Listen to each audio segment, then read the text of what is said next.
Okay, so hey guys, welcome to a slightly delayed Wednesday night live stream. Delayed because I wanted to make sure that my guest was as comfortable as possible, and we agreed on this time. I'm so excited and so thankful to have L.A. Marzulli, filmmaker, author, lecturer, expert on Nephilim, and many other topics. Hi, Mr. Marzulli, how are you?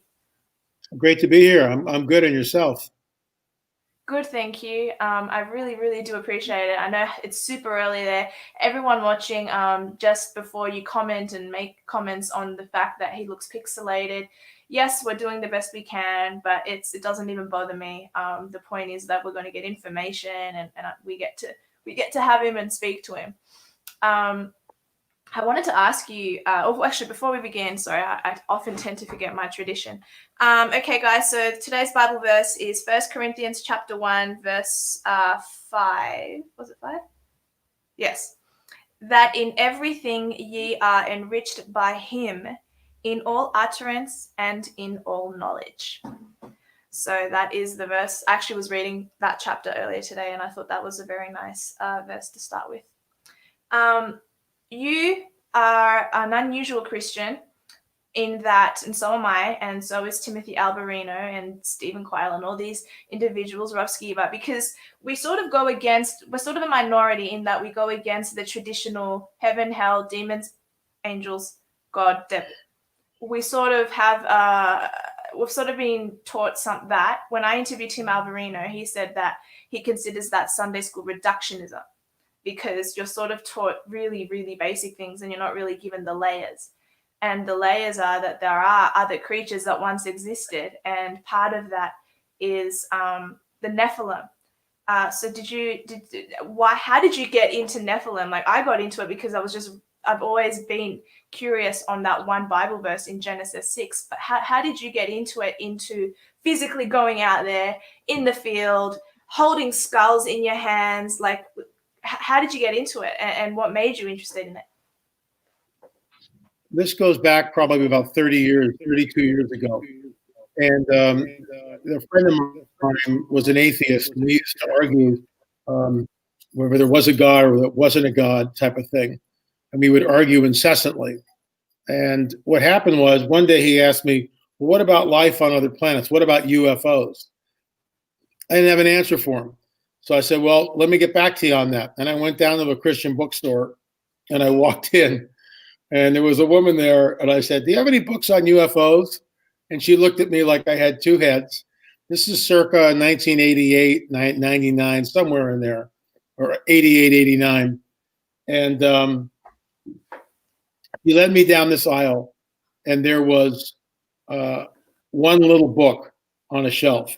And there was like two books behind it. So there were three books, the same title, and the title was The Omega Conspiracy by Dr. I.D.E. Thomas. So she handed it to me. I skimmed through it. It looked interesting.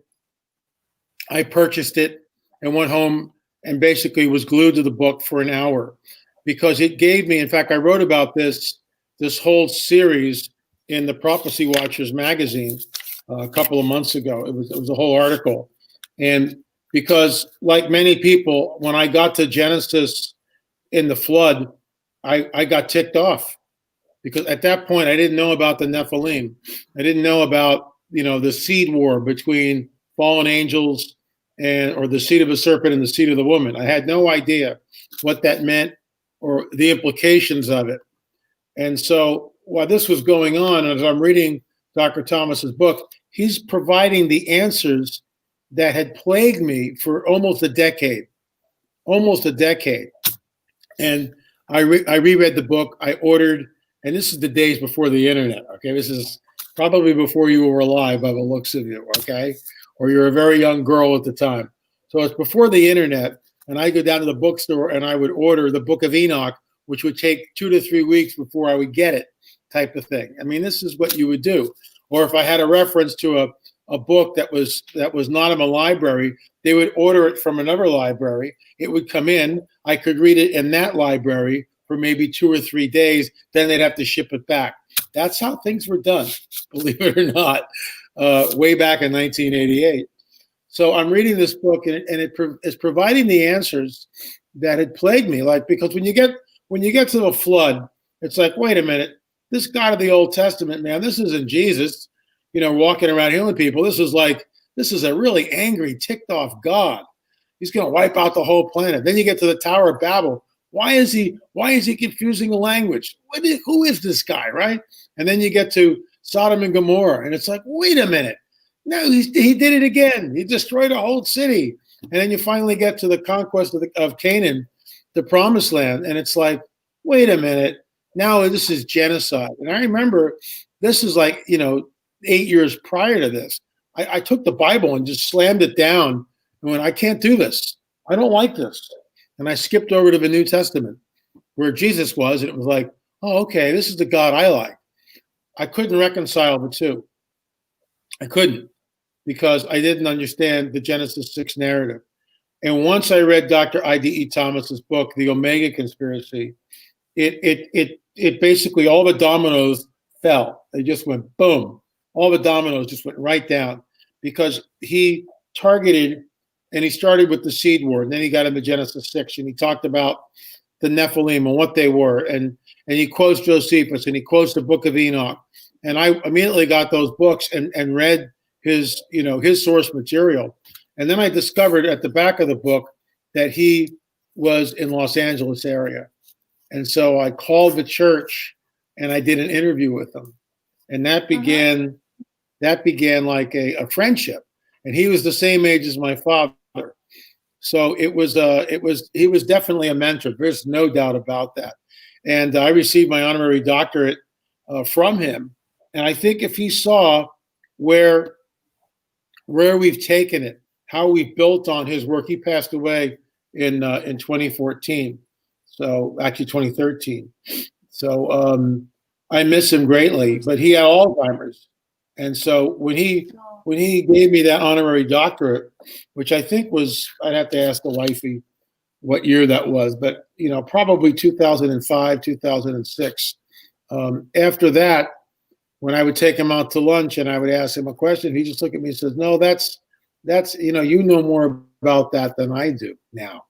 In other words, it was a mantle. It was like Elijah to Elisha. I mean, that's really what it was. And we've carried on his work on the Nephilim. In fact, there's a whole film series that we're doing called On the Trail of the Nephilim. We have five films in the series. Number 6, I just mailed off to Doug Diamond, who mixes all the audio, and he also color corrects the whole film. And that's on the DNA of the Paraka skulls. So, we're on the trail. Do you believe, okay, so in the Bible, it says something to the effect of, as it was in the days of Noah, so it shall be again. Does that mean the giants will be back when the rapture, whatever the word is, the end times are here? Will there be giants? That's how I've always understood it, but I could be so off. I could be completely wrong. What do you think it means? Well, I think the giants are already here. We showed that in Watchers 10, the giant of Kandahar. Yeah, yes, I mean that was. But will they be more prevalent? What was that? Will they be more prevalent in our society? Like, will they? Yeah, I don't know. When it talks about the therion, a Greek word that was shown to me by Russ Dizdar, the animals of the earth come together and they kill a third of humankind. Well, the beast of the earth, that's not hamsters and giraffes, as Russ Dizdar would say. That's something else. Could it be the giant? The other thing is, he says it'll be like the days of Noah. So we've gotten reports that hybrids are already here. In my film, In Their Own Words, we interviewed a gentleman who had contact with a female hybrid, and it was very amazing. Yeah, a hybrid woman. She was not human. Her eyes went like this. The pupils went doing, and she wore these. Not a reptilian, a hybrid, something different. So she looked. She could pass for a human being. She looked normal in every way, acted normal, except she wore these really tight, dark sunglasses, almost like swimmer's glasses on her eyes. And she never took them off. And when Oh. this man, Alan Matthews, met her, she they were in a freight elevator going up to look at her. He was a mover. So they were going up to look at her stuff and get it moved. And she leans over to him, just alone, just the two of them are alone in the freight elevator. And he looks over, or she leans over and she goes, "They're listening, Al." And he goes, "Who's listening?" And she goes, "The Greys. You and I were supposed to meet on the ships." So it completely creeped him out. It's like, wait a minute, this is beyond weird. And she had these dark glasses. Yeah. So do you think she was like spliced in a laboratory? Like how did she come into being? Well, we know from the abduction phenomena that when men are taken, sperm is taken from the men. When women are taken, ovum is taken from the women. So there's all sorts of genetic concoctions going on. What this has to do is it goes back to the seed war. It goes back to the Genesis 3:15 narrative. And if we don't get that right, then we don't get the rest of the Bible right. And the Genesis 3:15 narrative states that the seed, the offspring of the serpent, will be at war with the seed, the offspring of the woman. He, Messiah, will crush the serpent's head. The serpent will bruise Messiah's heel. That's Genesis 3:15. When was the last time you heard that taught in the church? It's not. And so people have no idea of the biblical narrative, of what's really going on here. Yeah. They don't. Most churches have no idea that this seed war is all too real. That the seed wars are all too real? Is that what you just said? Yeah, the seed war. The seed of the serpent, the offspring of the serpent will be at enmity, at war with the offspring, the seed of the woman. That's what it is. Well, it sounds like I've seen these sort of weird videos of people who talk about dinosaurs. I've seen like this footage of pterodactyls. There's footage of weird mermaid things. There's footage of, and my point is, do you believe that these, because when God made the earth, he said, and God saw all he made and he saw that it was good. But mermaids or whatever else and these other creatures, you guys, when I say you guys, I mean Stephen Quayles and the authorities on this topic have sort of alluded. I don't remember who said it. That's why I'm saying you guys, because one of you said it. That that the angels, the fallen angels, that came to Earth were mixing. So basically, the T-Rex. God didn't create the T-Rex. That was a corrupted being from maybe two things being meshed together, a hybrid, as one would say. Do you abide by that theory as well? Well, I was actually going to write something about that in the Cosmic Chess Match, and the editor that I had at the time, Rose, said, "No, you can't put this in here. People will freak out," because what I was positing in that chapter was that the dinosaurs were not created by God. The dinosaurs were created by the fallen cherub, by Satan. And he populated the earth, which is why everything is destroyed. In other words, this is what I believe, that the earth is not 6,000 years old. The earth is not 6,000 years old. The earth is perhaps millions of years old. No, way more than that. Way more than that. Okay. Yeah, a lot more. Millions of years old. Something happens in the far distant past. There's a rebellion. The earth is destroyed. Okay? The earth is destroyed because, as Gary Stearman, my good friend Gary Stearman would say, and mentor, by the way, would say, now that there's two wills in the universe. You have God's will and then you have Satan's will. And they are at war with each other. This rebellion of a third of the angels happens, and a third of the angels rebel along with the dragon, along with Satan.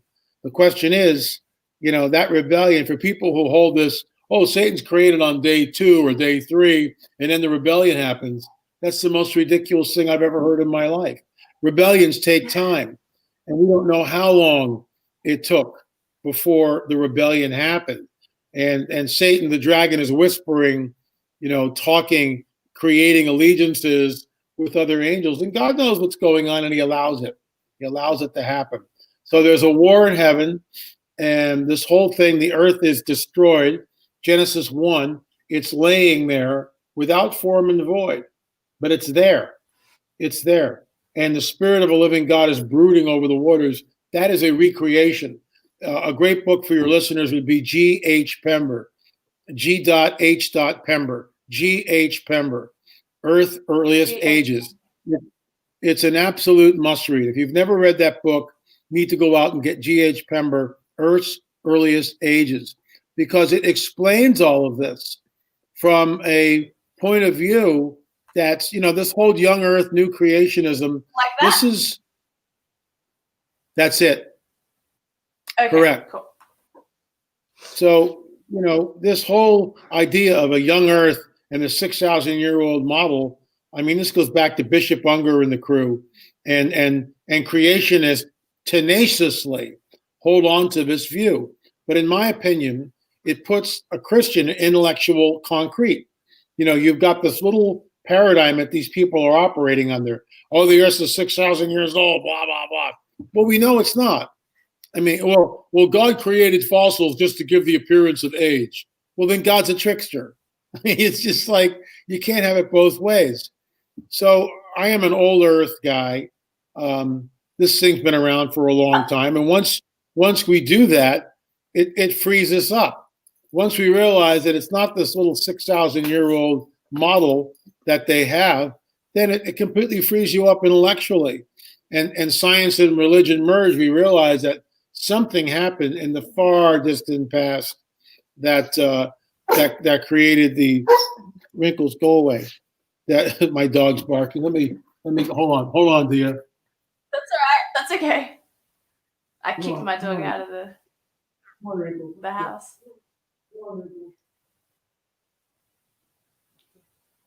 I love this topic. This is the best.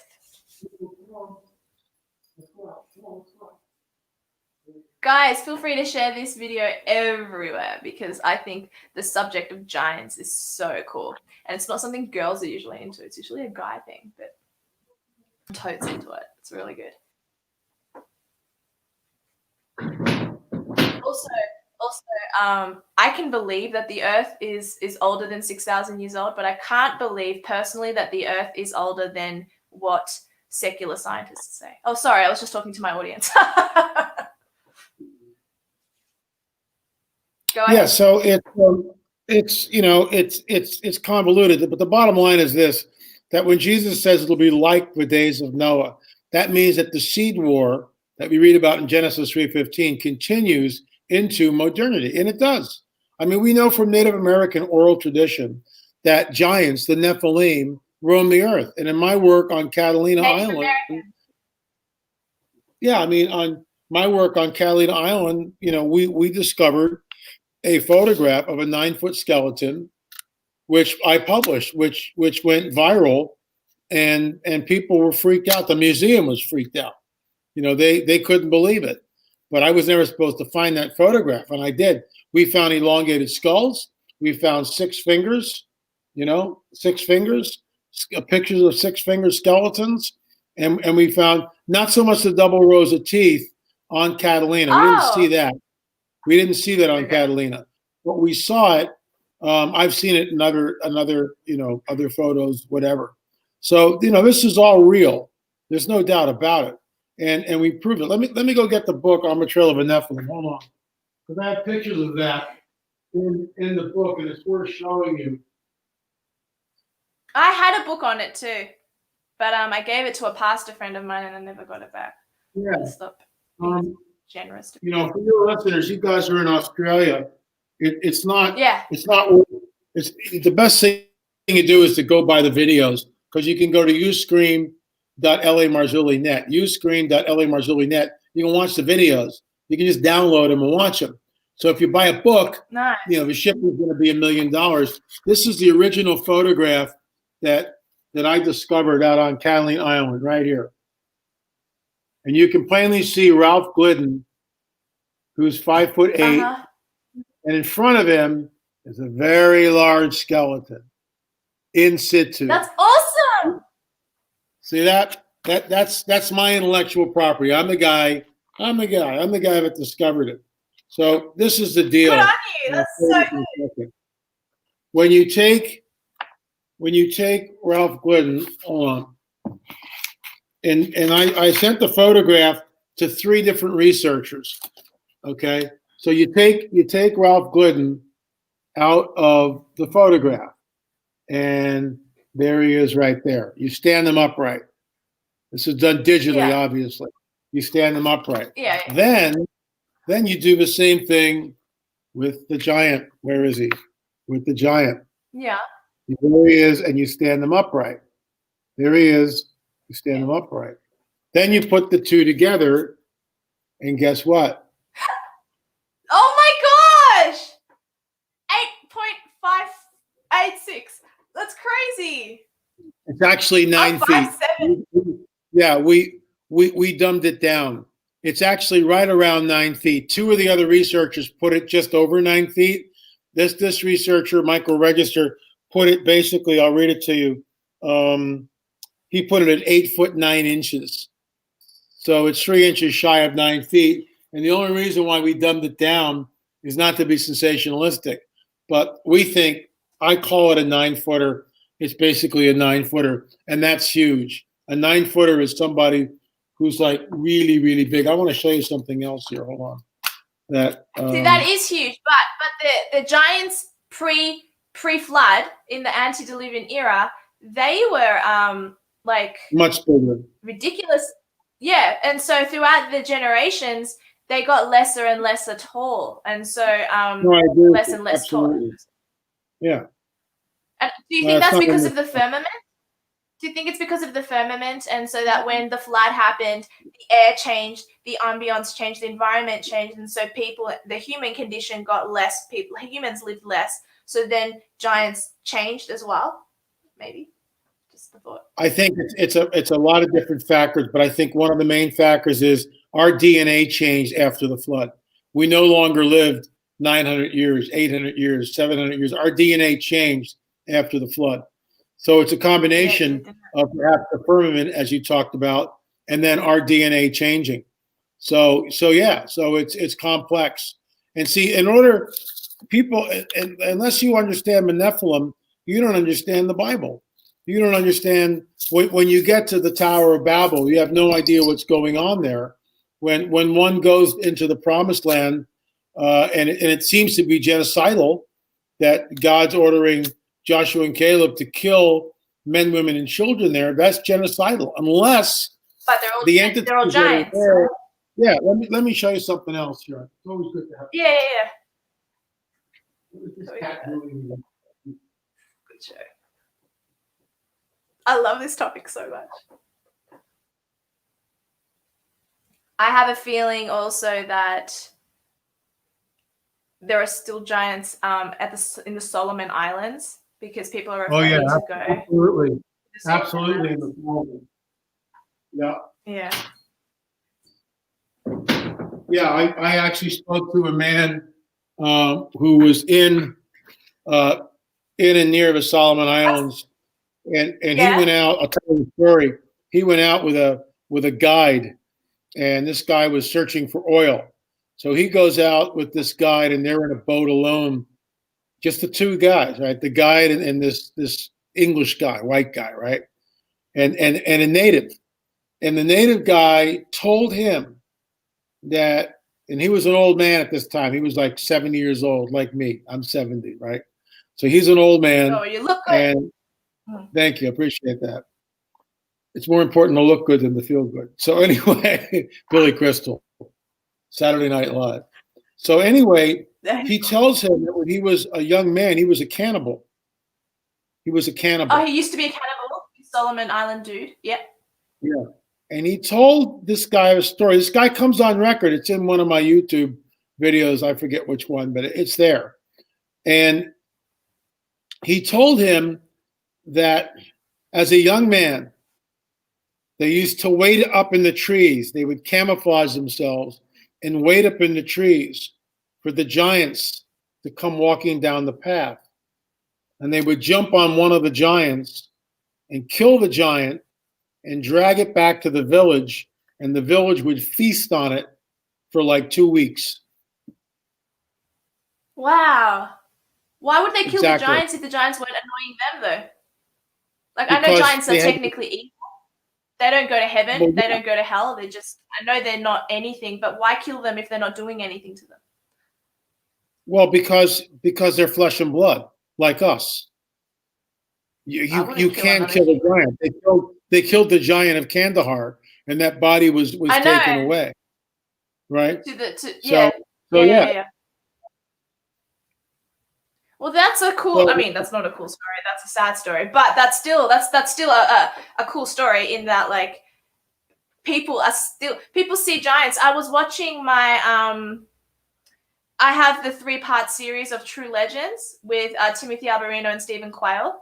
I don't have it here with me. I have it at my parents, but they talk about how when George Bush or some president went to I think it was Afghanistan or Iraq or Iran or something, and there's this video footage of these American soldiers in that warehouse, and they're going through all of these things, and the only thing they take from everything in that warehouse is this giant what looks like something covered by like a huge blanket.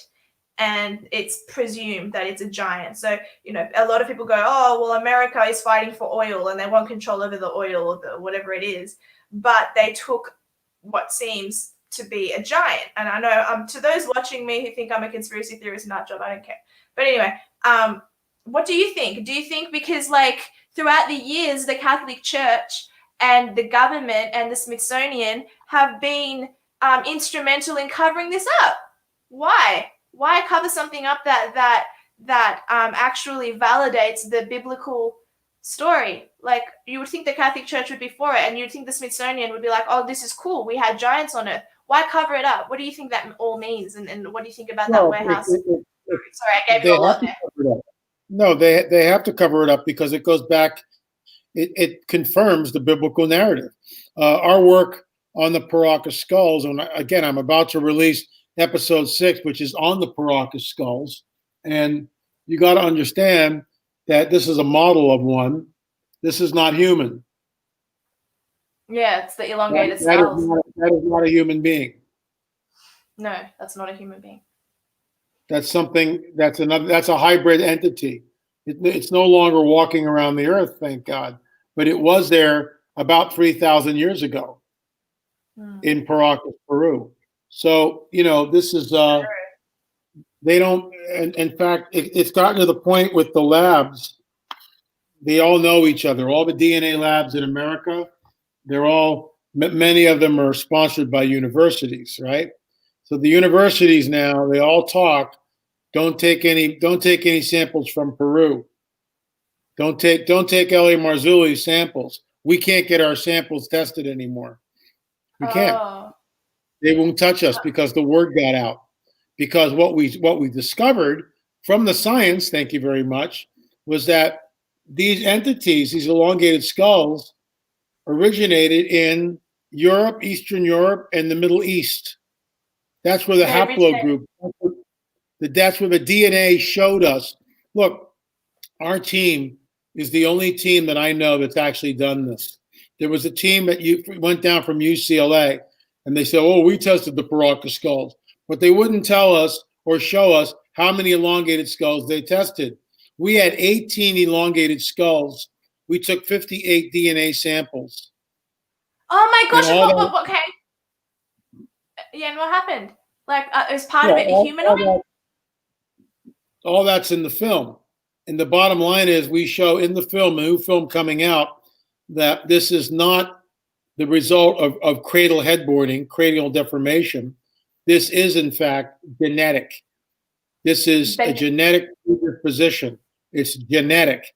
So we're looking at another species. What does that sound like to you? So this is why is controversial. But all we're doing is we're doing science. This is it. So you can't do science, because if you come up with things that don't fit the scientific paradigm, then we don't like you, and we're not going to test your samples anymore. And that's exactly what's going on. They will not test the samples. They won't do it. It's political. They won't do it. Yeah. Oh, political. One of my and all that. Let me finish for a second. All that. Go ahead. All that goes back to the idea that there's this cover-up, because this points back to the validity of a supernatural worldview. It points back to the validity of the biblical narrative. It makes sense? No, that makes perfect sense. Christianity is being suppressed and battling it in any way they can. Jimothy, does LA believe our leaders are taking orders from Nephilim hybrids, as in like currently? Do you believe that, or not really? That's a really interesting question.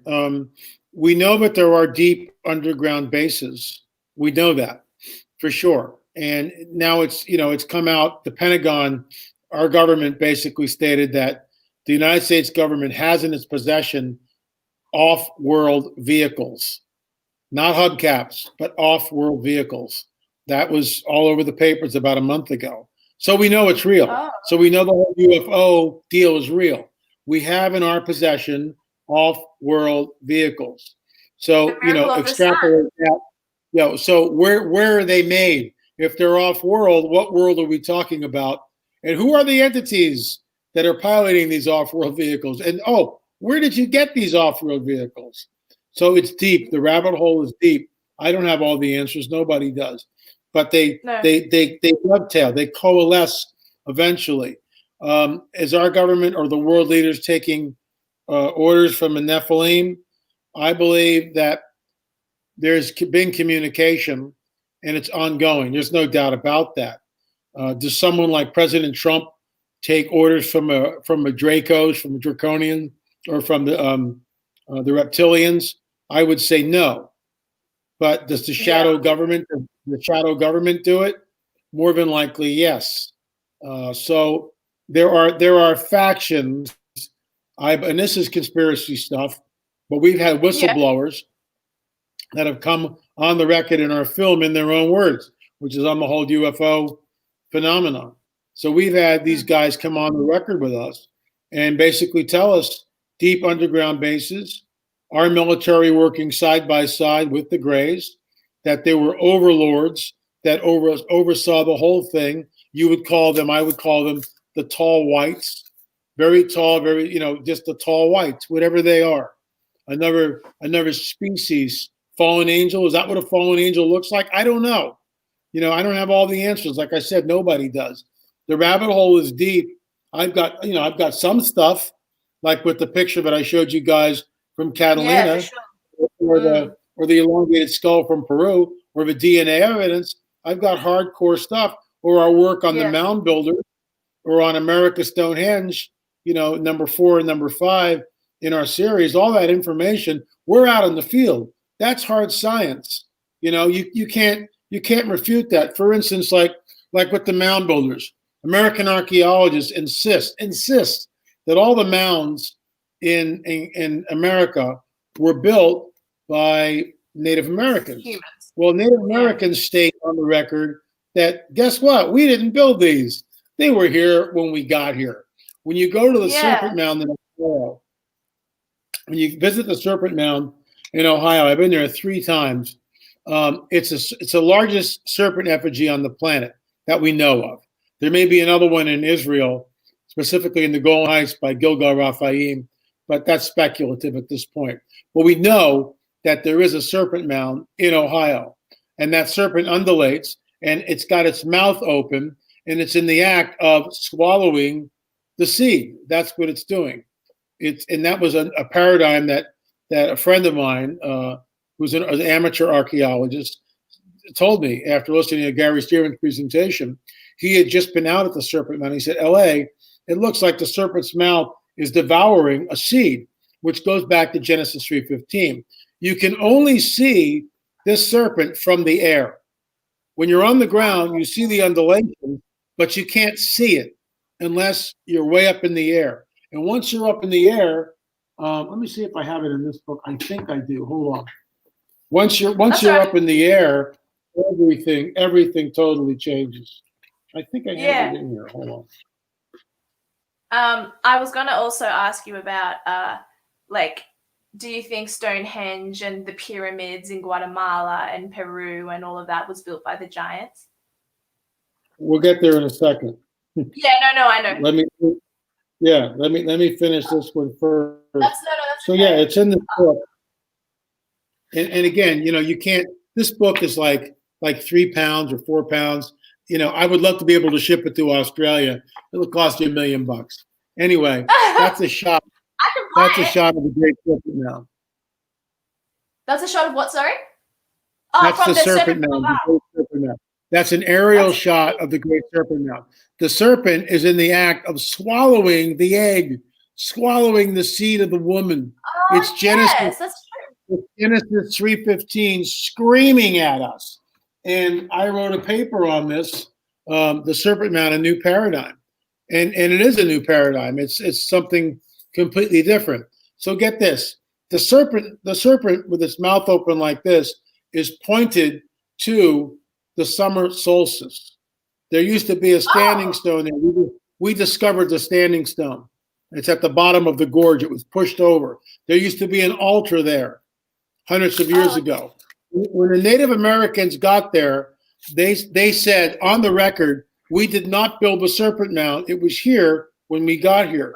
But American archaeologists insist that Native Americans built the Serpent Mound.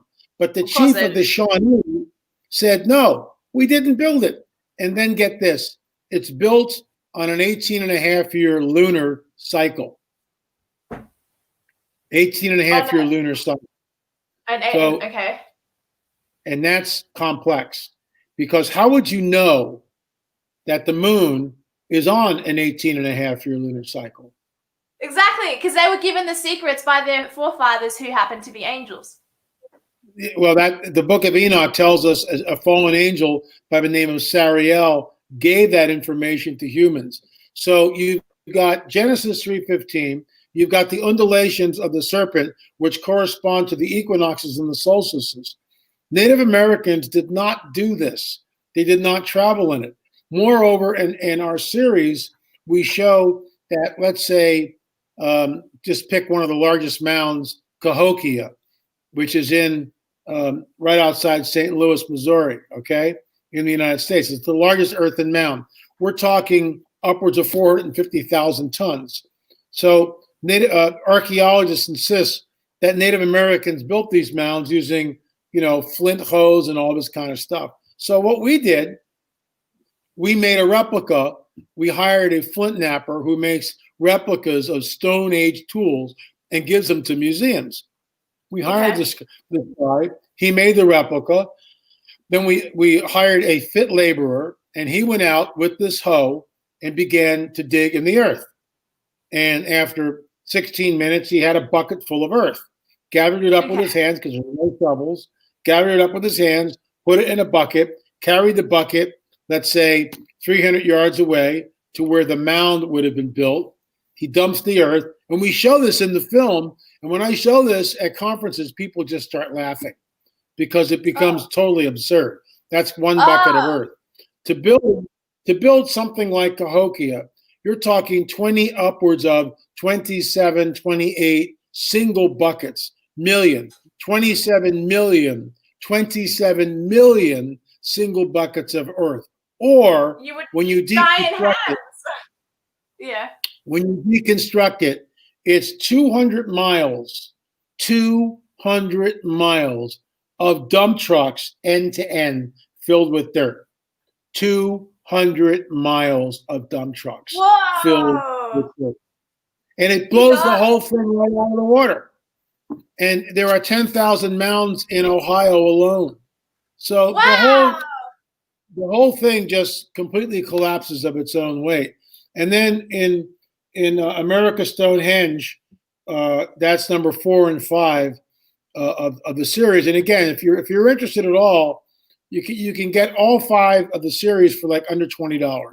You can rent them by going to streaming.lamarzulli.net. Streaming. I have your links in the description box below. Okay. Streaming.lam. I don't have that one, but I'll add it later because people definitely. You can watch all that and see it for yourself. So America Stonehenge, here is the center of America Stonehenge right here.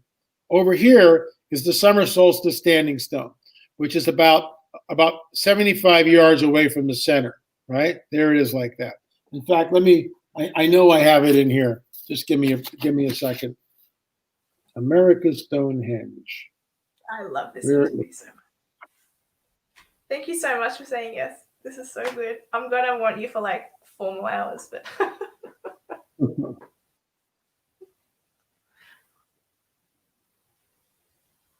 America Stonehenge 101. This book's got a lot of information in it. It really does. So, I tried. I cut it out. Silly me. And let me just go back. If I can't find what I'm looking for, America Stonehenge. Where did it go? So what's interesting about all this? Go ahead. Yep. Yeah, 329. Let me just see what's here. The picture of the beast waiting for the woman to give birth, spoken in the Bible, is also recognized by culture horror. What? By culture horror in the stars and the constellations. Rick Bonner, pencil. Okay, cool comment, Richard. Yeah, what I did is I cut them out of that book. My bad. But anyway, let's go here. So you're in the center of of America Stonehenge, all right? And you go out to the summer solstice standing stone. So Kelsey Stone is a 23-year-old college student. He's grown up on this site because his grandfather bought it. His father is now the curator. Kelsey is 23. He's grown up on the site. He knows all about the summer solstice standing stone, where the sun comes up directly over that stone. If the stone is moved 2 feet or a foot either way, the sun doesn't come up over the stone, right? So the alignment is precise. So Kelsey Stones goes on Google Earth, and he draws a line on Google Earth from the center of his site, the center of America Stonehenge, out to the summer solstice standing stone. It's about 75 yards away. He continues the line to see where it would go. He's just a college kid fooling around, right? And it continues and goes, and he goes over Newfoundland, over the Atlantic, over Ireland, and he finds himself in southern England. And he thinks to himself, I wonder if I'm near Stonehenge, England. So he zooms in on Google Earth, and he extends the line, and he discovers that line intersects the center trilithon at Stonehenge, dead center. That's ridiculous. Center.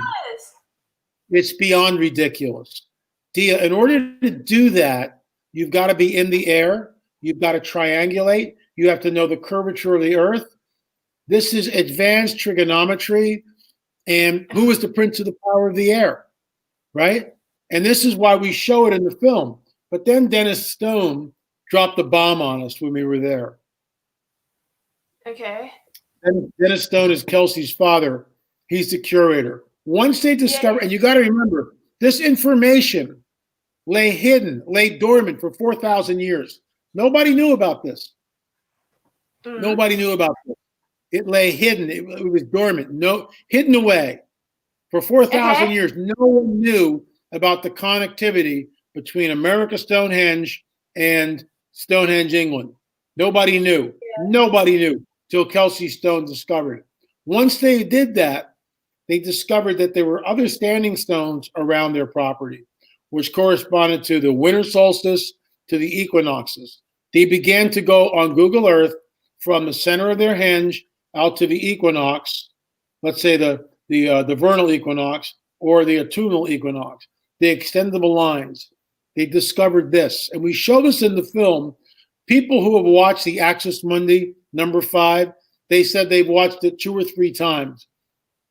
They call it marvelous, brilliant, mind-blowing. I mean, all these people who watch the film, they're blown away by it, and rightfully so. So they discovered, this is all the work of Kelsey Stone and his dad, Dennis, who I consider a very close friend. And they discovered that when you go out to these other standing stones and you draw lines, there's connections to Machu Picchu, which is in Peru, Teotihuacan, Mexico, all right, the Pyramid of the Moon there, Chaco Canyon, Mexico, out to the Canary Islands, the pyramids that are there, Stonehenge, England, and they just discovered this one. There's a direct link to the Great Pyramid at Giza. So this is why we call it the axis mundi, the center of the world. And Fritz Zimmerman, our good friend and colleague. Are these all connected because they're portals and these people could interact with each other? That's what we think they are. That's conjecture, but that's what we think they are. Oh my gosh, this is sort of when they were active, they're not active anymore. When they were active, we think that you could go from one point to the other. That's conjecture. Oh, of course, that's conjecture. Timothy Alberino stated in my 4-part interview, because I had him for like 3.5 hours, and I was like, oh, I'm not going to let you go. He reckons that the Tower of Babel was actually not just a blasphemy against God because they were trying to build a really tall building. He thinks it was probably way more than that, and then it was probably a portal. And so then God confused the languages to stop that portal thing from happening. But it sounds like they ended up doing it many years later. Yeah, I'm sure you would agree. I'm sure you probably physically met him face to face. Yeah, I mean that's what I mean. The fact that there's connectivity points to a supernatural worldview. See, and that's what they don't like. The Darwinists, the secular archaeologists, anthropologists, they don't like that. They don't like that. They can't. It's just a coincidence. Oh, really? How many coincidences do we need? Yeah, I mean, how much proof do we have to have? How many DNA samples do I need before you actually will start taking our work seriously? That this is not the work of cranial deformation or cradle headboarding. This is something. See the eye sockets here? The eye sockets, we had an optometrist view these. The eye sockets are 30% larger than a normal human being's. Okay? And the pupillary distance between our pupils, the center to center between the center of this eye socket and the center of this eye socket, right? Normal human beings is between 62 and 65 millimeters. These are about 45.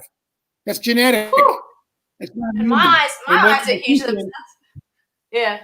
The optometrist, this is in the DNA film number 6.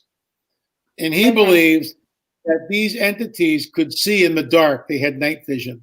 They were nocturnal. Oh, wow. And that's what we discovered.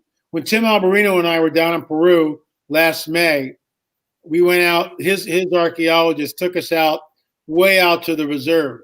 And we saw the remnants of these entities' dwellings, thousands of years old. They're still there.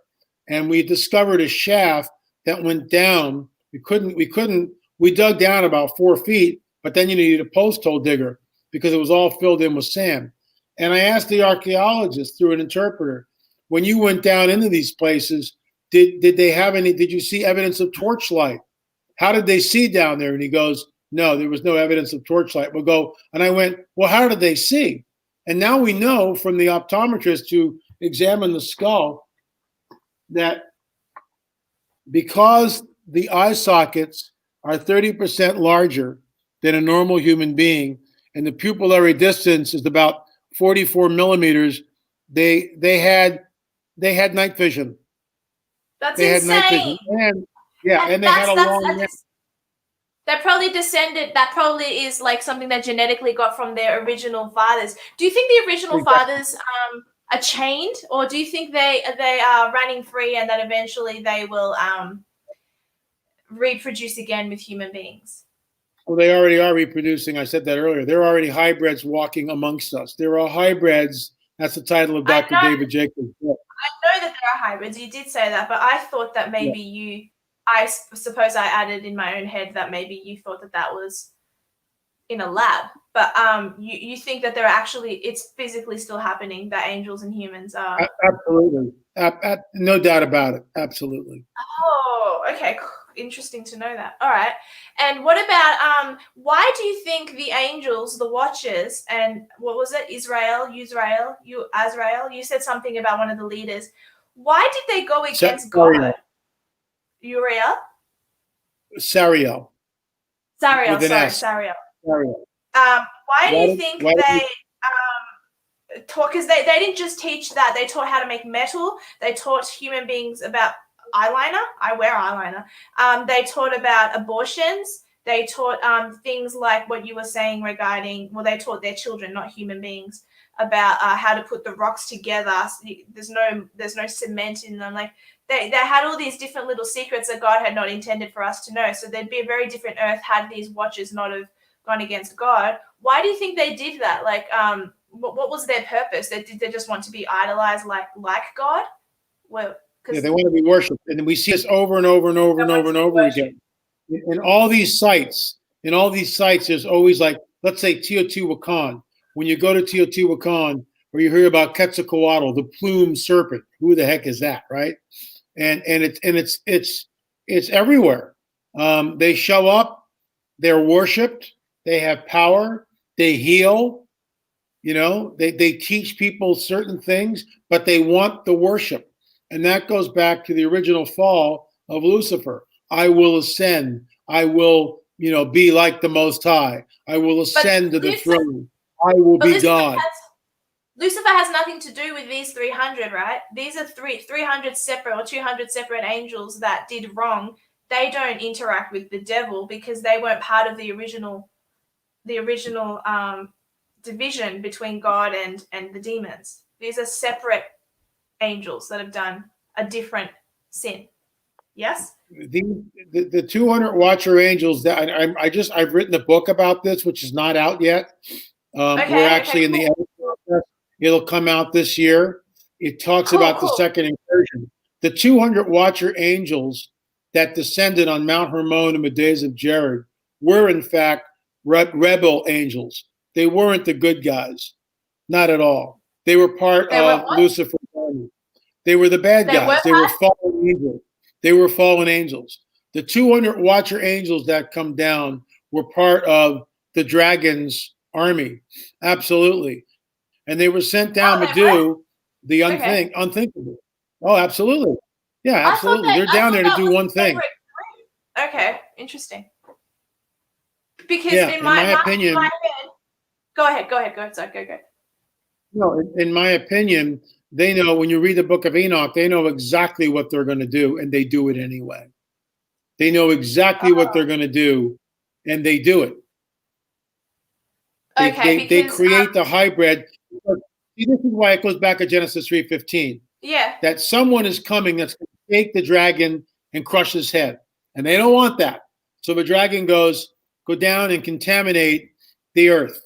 And there's not that many people living on the earth at that point, right? And they contaminate the genome.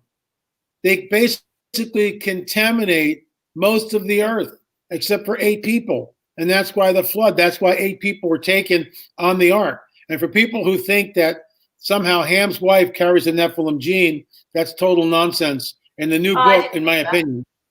In my opinion, and it makes God a trickster. I'm going to wipe out the whole earth, but allow Ham's wife, who's a Nephilim, but no one knows she's a Nephilim, to come on the ark. It's nonsense, in my opinion. And when we show what this is and what's really going on in the new book, and I think people will find that interesting. Yeah, no, for sure that's interesting. The reason I didn't think that was what occurred was because we are given an understanding that the very first sin ever was Lucifer getting jealous and then taking some angels down with him. Then the earth is created, and then these 200 watchers reproduces the women. What if it happens like this? The earth is created, the dragon is already here, all right? And the rebellion is occurring at that point. And Lucifer is creating, or the dragon is creating, entities which look like him, the dinosaurs. And God says, this isn't what we wanted. party over and he destroys it. This huge war happens, and the angels are cast down from the first heaven into the second heaven. First heaven's here, second heaven's here, third heaven's here. So they're cast down into the second heaven, and they have access from the second heaven to the first heaven, which is planet Earth. They have access to the heaven, from the second heaven. That's where they are now. Because we know that Michael and his angels will fight with the devil, the dragon, and his angels and cast them out. I call it the great eviction notice. And when the great eviction notice happens and Lucifer falls to earth, woe to the inhabitants of earth, because the devil, the dragon, Satan, is now been, has no longer have a place in heaven. And he's really ticked off. He's angry because he knows his time is short. I wrote about this extensively in the book, The Cosmic Chess Match. And, that's future. That has not happened yet, but it's soon. I think it's soon. Oh, another question I have. Sorry, and there's people who want me to ask questions in the audience, but I honestly got you for me. Well, we got what, about another 10 minutes? We have 5 minutes left. Okay. Okay. I'll have to get you back though. My other question, I have so many. I was wondering about, do you know about the pyramids in Bosnia? Yeah. They're still being excavated. Do you think all of that is giants? Do you think all of that is the giants of the Bible? Well, not of the Bible, but of that would be post-Diluvian. But yeah. I think that many of the sites I've never been to the Bosnian pyramid. That's on the bucket list. We want to go and film there. I'll come with you. We will at some point. Yeah, we do. We were definitely going to go there. But I think that what I can address is that the mounds all throughout the United States, some of them were built, the smaller ones are built by Native Americans. They're mimicking. But the larger ones, like Miamisburg, like Moundsville, like what we see in Cahokia and other places, the Great Serpent Mound, the Circle Mound, the Octagon Mound. There's advanced trigonometry, advanced surveying techniques. And Native Americans didn't have this. They're built on 18-and-a-half-year lunar cycles. How would you know, okay, Dia, you come down on the planet, let's say. You're born here, right? And here you are, and you look at the moon and you go, the moon seems to come out in a different place, and it travels, and it goes away. And then the next night, it kind of looks the same, but it looks different. How is that? And we see it wax and wane over a period of 30 days. So you go out there, and you've got sticks, because this is 5,000 years ago. You've got some sticks, and you put the sticks in the ground, and you make a little notch where the moon comes up. And then over here, you got other sticks where the moon goes down. So you do this for like 5 or 6 nights. Okay, you see that the moon is moving. So you're trying to figure out, well, how long does this go on? So all of a sudden, a storm comes in, and for 5 days it rains, and it's all cloudy, and you can't see the moon. Now what? Mm-hmm. So how do you know that there's an 18-and-a-half-year lunar cycle? How would you know that? How would anyone? Well, that's my point. It was given to us by one of the fallen angels, according to the Book of Enoch. It was that information was given to us because it's incredibly complex. You can do that in modernity. We've got computers to track it. But how would you crunch the data and record the data on deer hide, on parchment 5,000 years ago, whatever? And then how would you process the data to even know 18-and-a-half years? 18-and-a-half years? Figure it out. Do the math. That's 355 times 18. That's a lot of years. They were smart. They just had science in their head. They had information that we didn't have, or that the humans of time didn't have. Yeah.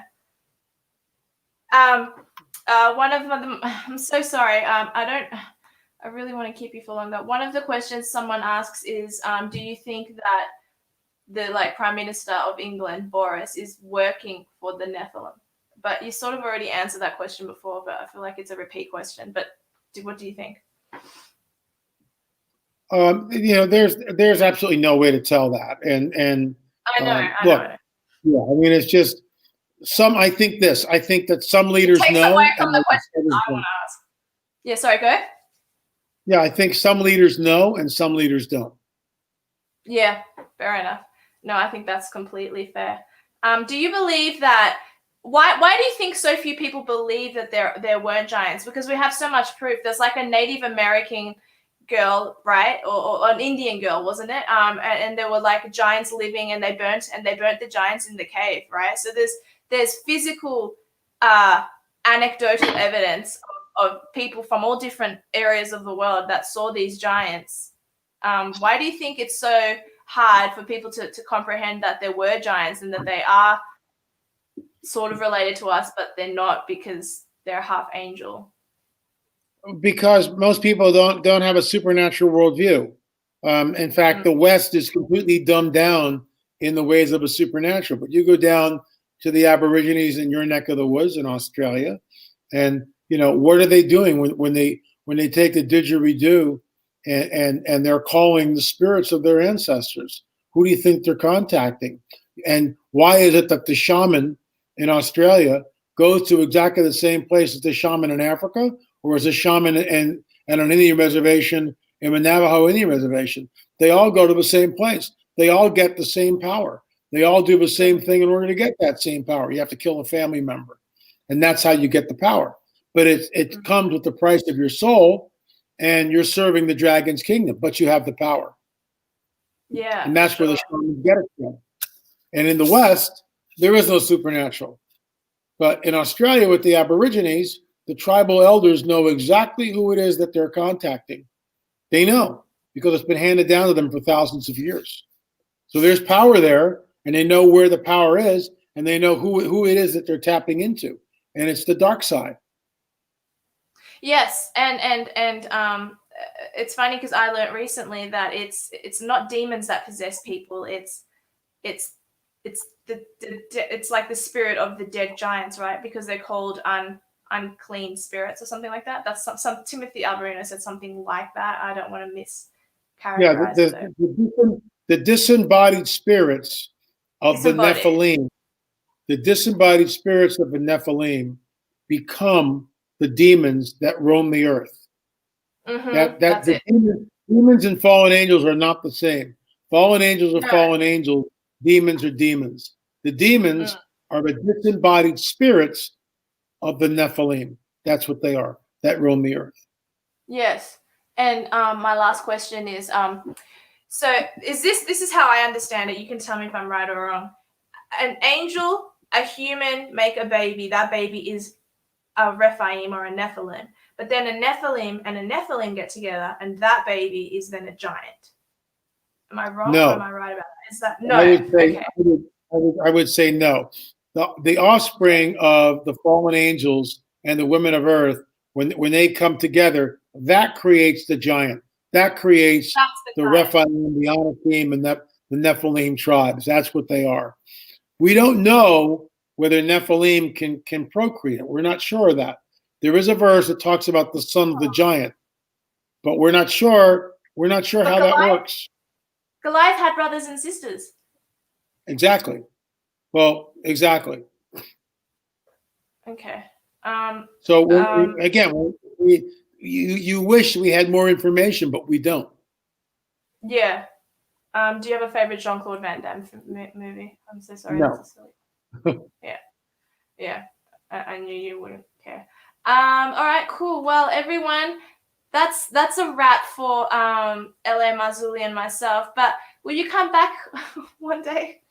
Sure, absolutely. Yeah, I'll make it even later if that's more comfortable for you. I want to make you as comfortable as possible. When we're in California, I would have 2 extra hours. Does that make sense? Well, in California, you'd have to be awake at 3:30 to meet my Really? 8:30. Yeah, it'd be way different. But that'd be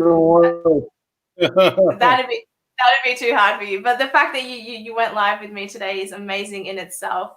All right, guys, I'm gonna end the broadcast now. I'll just keep you for a second. So don't leave studio just yet. But guys, I'm gonna let it off. And thank you so much for joining me, LA.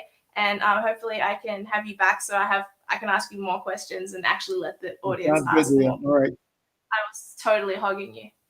Okay, hang on. All right, and broadcast.